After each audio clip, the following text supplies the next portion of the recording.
में आगे बढ़ते हैं। राहुल गांधी की लोकसभा सदस्यता जाने पर पूरा विपक्ष बीजेपी पर हमलावर हो गया है और इसी को लेकर हरियाणा कांग्रेस के अध्यक्ष उदयभान से खबरफास्ट संवाददाता प्रियंका राय ने खास बातचीत किया। आपको सुनाते हैं। अब से कुछ देर पहले ही राहुल गांधी की एक सांसद के रूप में जो स्वीकृति है वो रद्द कर दी गई है और इसी मुद्दे पे हमारे साथ बात करने के लिए खुद मौजूद हैं हरियाणा स्टेट के प्रेसिडेंट कांग्रेस की ओर से उदयभान। सर, जिस तरीके से आज जितने भी तमाम सांसद हैं उन्होंने विजय चौक पर प्रदर्शन किया और जहां वो एक और जेपीसी की बात कह रहे हैं, वहीं एक खबर निकल कर सामने आती है कि राहुल गांधी की सदस्यता को रद्द कर दिया गया है। क्या कहना चाहेंगे इस तमाम मुद्दे पर? इससे ये पता लगता है कि ये सरकार कितनी डरी हुई है राहुल गांधी से और येन केन प्रकरण किसी भी तरह से राहुल गांधी को हटाना चाहती है लोकसभा से। लोकसभा से ये पहले ये प्रयास ऐसे करते रहे हैं और जो ये सिद्ध भी होता है कि जिस तरह से राहुल जी ने कहा कि हिंदुस्तान के अंदर आज लोकतंत्र पर खतरा है। आज यहाँ पे जो संवैधानिक एजेंसियां हैं आज उनकी क्रेडिबिलिटी पर प्रश्न चिन्ह लग रहा है। आज विपक्ष के नेताओं पर उनको ईडी, सीबीआई, इनकम टैक्स वगैरह को एक हथियार बना करके उनके खिलाफ इस्तेमाल किया जा रहा है, उनको तोड़ा जा रहा है, सरकारें तोड़ी जा रही हैं, सरकारें गिराई जा रही हैं।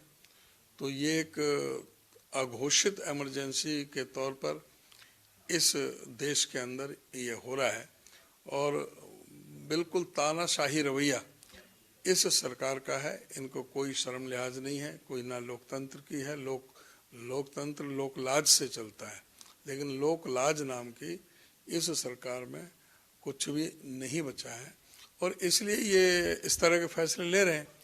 राहुल जी के बारे में एक चीफ जुडिशियल मजिस्ट्रेट ने कोई फैसला दिया है तो उसका कोई अंतिम फैसला नहीं है। उसने फैसला दिया और 30 दिन का तो उसमें समय दिया था। कम से कम इस सरकार को 30 दिन का तो इंतजार करना था, लेकिन इन्होंने 24 घंटे के अंदर ही 24 घंटे भी नहीं हुए और उनकी सदस्यता रद्द कर दी। ये पता लगता है कि ये सरकार किस तरह से बदले की भावना से काम करती है। इस सरकार से हम लड़ेंगे, इससे कोई झुकेगा नहीं। कांग्रेस पार्टी, वो कांग्रेस पार्टी का वो ये बिल्कुल अतीत रहा है कि उन्होंने जब जब इस तरह की जो लोकशाही तानाशाही चली है उसके खिलाफ जो है लड़ाई लड़ी है। अंग्रेजों से भी लड़ाई लड़ी है और यहाँ इन लोगों से भी लड़ाई लड़ी है। कांग्रेस पार्टी झुकने वाली नहीं है और राहुल गांधी भी झुकने वाला नहीं है और पूरी तरह से इनके जो ये जो कार्य जो चल रहे हैं उनका पुरजोर तौर से हम सड़क पर भी, न्यायपालिका में भी और संसद में भी जहां आवश्यकता समझेंगे अपने संवैधानिक दायरे में रहते हुए लोकतांत्रिक व्यवस्थाओं में हम इनका विरोध करते रहेंगे, मजबूती से विरोध करेंगे और इस सरकार के सारे जो काले कारनामे हैं इनका जो चेहरा बेनकाब करते रहेंगे। ये अदानी के और उसके जो मोदी के जो संबंध है, मोदानी, इनके जो संबंध हैं ये उजागर ना हो, इनका जो चेहरा बेनकाब ना हो, इसलिए ये ध्यान भटकाने के लिए इस तरह की बातें चल रही हैं।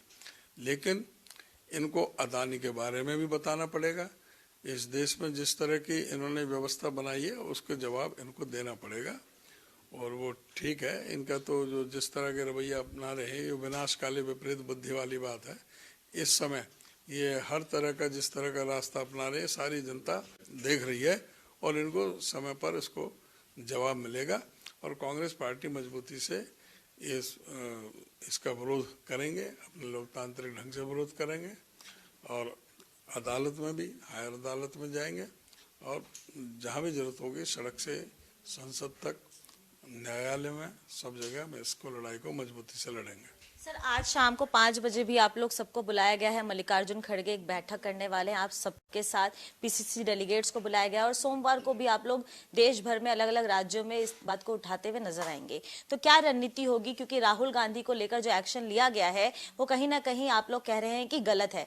तो आगे की रणनीति क्या होगी? आप हरियाणा से बिलोंग करते हैं, आप हरियाणा स्टेट प्रेसिडेंट है कांग्रेस के, तो आपका सजेशन क्या होगा मल्लिकार्जुन खड़गे को? कोई सजेशन तैयार रखा है आपने? नहीं, सब चीज पर मंथन होगा। 5 बजे की मीटिंग है और उसमें सारा मंथन करके जो फैसला होगा वो आपको बताएंगे।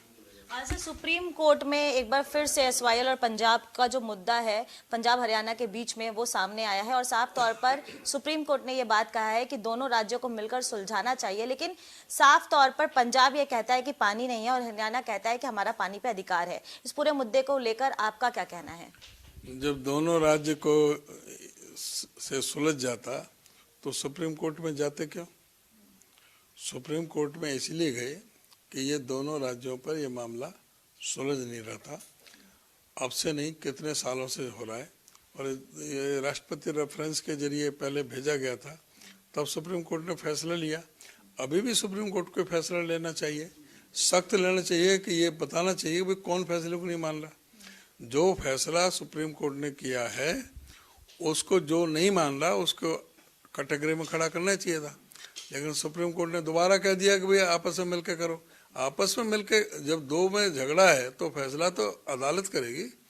सुप्रीम कोर्ट को फैसला करना चाहिए। अपना जो फैसला है वो ये सोचना चाहिए कि वो फैसला इम्प्लीमेंट क्यों नहीं हो रहा, वो फैसला इम्प्लीमेंट क्यों नहीं हो रहा, उस फैसले के खिलाफ कौन कौन लोग हैं, कौन सी सरकार है, उस फैसले को खिलाफ कंटेम्प्ट बल्कि होना चाहिए था कि अदालत की भी माना नहीं का, अदालत के फैसले को नहीं माना और वो उस पर एक्शन लेने के बजाय सुप्रीम कोर्ट ये डाल दे कि भाई फिर जाओ वापस और फिर तुम दोनों भाई आपस में फैसला करो। और ये दोनों भाई फैसला करते तो आज से 20 साल पहले हो जाता। तो सेंसिटिव मुद्दा है, इसीलिए सुप्रीम कोर्ट भी टलका रहा है मुद्दे को। सुप्रीम कोर्ट को डिसीजन देना चाहिए। सुप्रीम कोर्ट पर सबकी आस्था है। सुप्रीम कोर्ट देश की सर्वोच्च जो फैसले की वो है, वो दोनों के भाइयों को सुने, उन्होंने सुन रखा है। सारे जो सबूत हैं उनके पास हैं, उसके संज्ञान में उनके पास सारे सबूत हैं, उनको लेकर के वो फैसला करे और फैसला जो नहीं माने उसके खिलाफ कार्रवाई करे। फैसला करने का काम तो सुप्रीम कोर्ट का है। दोनों में फैसला होता तो आज से बहुत साल पहले हो जाता फैसला।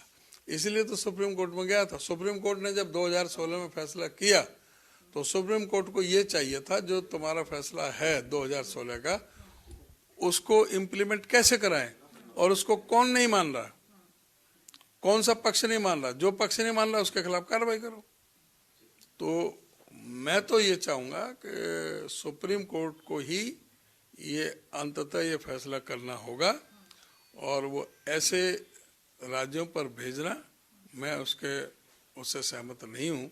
और मैं तो इससे उसका हूँ कि सुप्रीम कोर्ट को इस पे संज्ञान लेते हुए इसको फैसले को सिरे चढ़ाना चाहिए। बहुत बहुत धन्यवाद आपका। तो ये था हमारे साथ बात करने के लिए हरियाणा कांग्रेस के स्टेट प्रेसिडेंट उदय भान, जिन्होंने साफ तौर पर कहा कि जिस समय में राहुल गांधी पर कार्रवाई की गई है वो गलत है और जिस तरीके से कार्रवाई की गई है वो भी गलत है, क्योंकि 30 दिन का समय बचा था और इस समय इस तरीके से उनकी सदस्यता को रद्द कर देना कहीं ना कहीं सरकार के ऊपर बहुत सारे सवाल खड़ा करता है। नई दिल्ली से कैमरा पर्सन रोहन के साथ मैं प्रियंका राय, खबर फास्ट।